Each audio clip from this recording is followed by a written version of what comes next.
ঢাললাম, এই দাঁড়া খাইনি আলু ঢাললাম,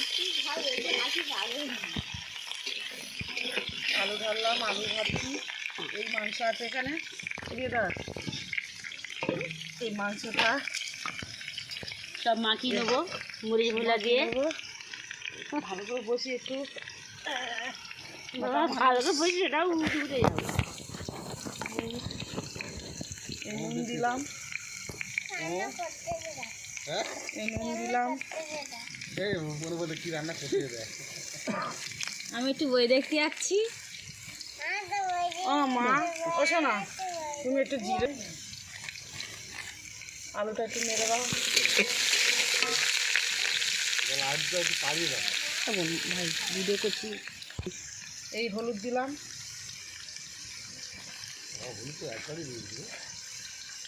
আরও লাগবে। এই লঙ্কা দিলাম,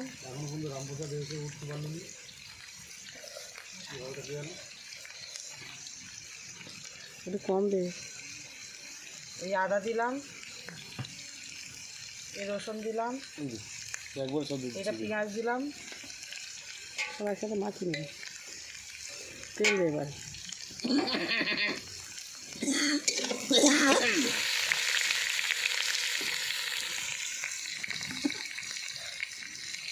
এই তেল দিলাম, তেল একটু মাখিয়ে নিলে, ওটা দেখাচ্ছি। তেলটা একটু মাখিয়ে নিলে মাংসটা আরও ভালো লাগবে। হ্যালো, কি ওখানে টমেটো আছে আমার ইয়েতে, মাংসটা ভালো করে মাখিয়ে নেবে। মাংসটা ভালো করে মাখিয়ে নেবো, আরও ভালো লাগবে রান্না করতে। মাখিয়ে 10 মিনিট মতন রেখে দিতে হবে। মাখিয়ে 8 ঘন্টা রাখবো। মাংসটা এবার ভালো করে মাখিয়ে নিলাম, এবারে 10 মিনিটে আমি ঢাকা দিয়ে রেখে দেবো।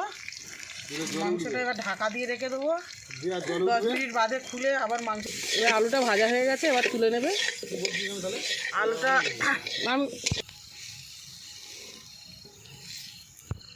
এই তেলটা ঢাললাম,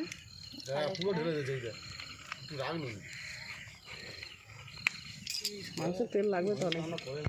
শীষে মাংসটা দিচ্ছে তো, মাংসটাই দিলাম।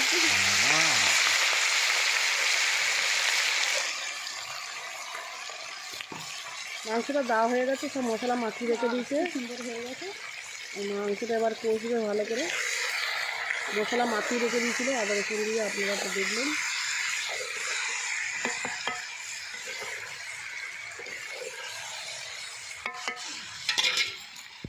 রাতেরবেলা আমাদের রান্না হচ্ছে এখন।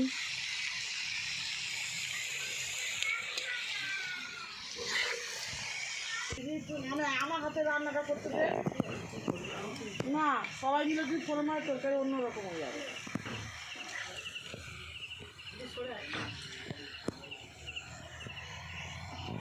সরে আয় না,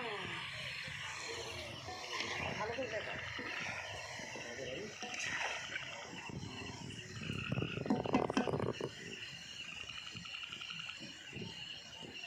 আর এখানে টমেটো আছে, টমেটোটা দিয়ে দিবি।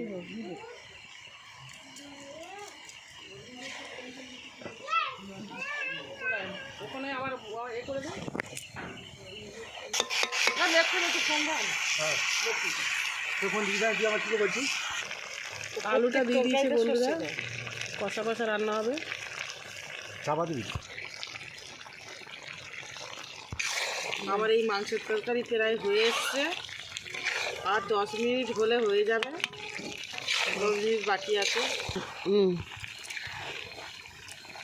আমার ভিডিও যদি তোমাদের ভালো লাগে লাউড স্পিকার করে দেবে, লাউড স্পিকার করে দেবেন, লাইক করবেন, লাইক শেয়ার করে দেবেন। আপনারা আমার ভিডিও যদি ভালো লাগে লাইক শেয়ার করে দেবেন, লাইক শেয়ার করে দেবে। ঠিক বলে না, ওর কাছে দিচ্ছে লাইক শেয়ার।